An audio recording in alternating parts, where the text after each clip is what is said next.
நம்மளால ரன் பண்ணிக்க முடியும். கேம் ஃபர்ஸ்ட் ஃபைல் மேலே போயிட்டு கேம் ஃபோல்டர் ஓன் பண்ணிக்கோங்க. இது லைக் PS2 ஃபோல்டர்னு போட்டு ஓன் பண்ணிக்கோங்க. உங்களுக்கு முக்கியமான தேவைப்பட்டது பயாஸ் அண்ட் ரோம். அதனால இங்கே சொல்ல முடியாது. என் இன்ஸ்டாகிராம் டிஎம் பண்ணி நான் சொல்கிறேன். இன்ஸ்டாகிராம் லிங்க் வந்து சேனல் டிஸ்கிரிப்ஷனில் இருக்குது. உங்களுக்கு இன்டர்னல் மெமரி வச்சிருக்கீங்களா இல்லாட்டி SD கார்டில் வச்சிருக்கீங்களா கேட்கும் கேம்ஸ். உங்களுக்கு இன்டர்னல் மெமரி இருந்துச்சு இன்டர்னல் மெமரி கொடுத்துக்கலாம், இல்லாட்டி SD கார்டில் கொடுத்துக்கலாம். நான் இன்டர்னல் மெமரி தான் கொடுத்துருக்கேன், இன்டர்னல் மெமரி தான் கொடுத்துக்கிறேன்.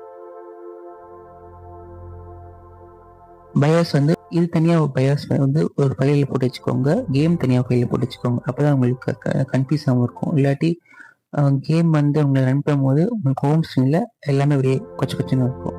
எல்லாமே ஒரே ஸ்டெப் தான், என்ன ஸ்டெப் இருக்கோ அப்படியே ஃபாலோ பண்ணி நீங்கள் பண்ணாலே உங்களுக்கு வந்துடும். ரொம்ப சிம்பிள் தான். இதான் ஹோம் ஸ்க்ரீன், இப்படி தான் இருக்கும். உங்களுக்கு கேம்ஸ் போட்டு வச்சு கேம்ஸும் இங்கேயே வந்துடும். உங்களுக்கு சிம்பிளாக இருக்கும். நான் டெவில் மே கிரை 2 கேம் விளையாட போகிறேன். அது கேம் பிளே பார்க்கலாம் வாங்க. எல்லா கேமையும் வந்து 4:3 ரேஷியோவில் வரும். உங்களுக்கு அந்த கேமோட ஸ்க்ரீன் சைஸ் இன்க்ரீஸ் பண்ணுறதுக்கு ஜஸ்ட் கேம் போயிட்டு அங்கே மெனியூ பண்ணாலே உங்களுக்கு வந்து மானிட்டர் போங்க. அங்கே டிஸ்பிளே மோட்னு இருக்கும். அந்த டிஸ்பிளே மோடில் போயிட்டு உங்களுக்கு வந்து 16:9 ஆர் ஸ்ட்ரெச் கொடுத்தாலே உங்களுக்கு வந்து சேஞ்ச் ஆயிரும். இதில் எல்லா ஆப்ஷன்ஸும் இருக்கும். உங்களுக்கு எந்த ஆப்ஷன்ஸ் வேணுமோ அதை நீங்கள் கிளிக் பண்ணுவோம். கண்ட்ரோல்ஸ் வந்து நீங்கள் வந்து கன்சோல் யூஸ் பண்ண போகிறீங்க இல்லாட்டி கீபோர்டு யூஸ் பண்ண போகிறீங்க, நீங்கள் வந்து டிசைட் பண்ணிக்கோங்க. நான் கீபோர்டு யூஸ் பண்ணுறேன். கீபோர்ட் கீ மாத்திரக்கு ரொம்ப சிம்பிள் தான். ஜஸ்ட் கன்சோல் போயிட்டு அங்கே போயிட்டு கீ மேப்பிங் இருக்கும். மேப்பிங் போயிட்டு உங்களுக்கு எந்த கீ வேணுமோ அந்த கீ நீங்கள் வந்து டேப் பண்ணப்போ அது மேப்பிங் ஆயிரும். கேம் பிளே உள்ள போயிடலாம் வாங்க.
Thank you for watching. If you like this video, please subscribe and share. Peace out.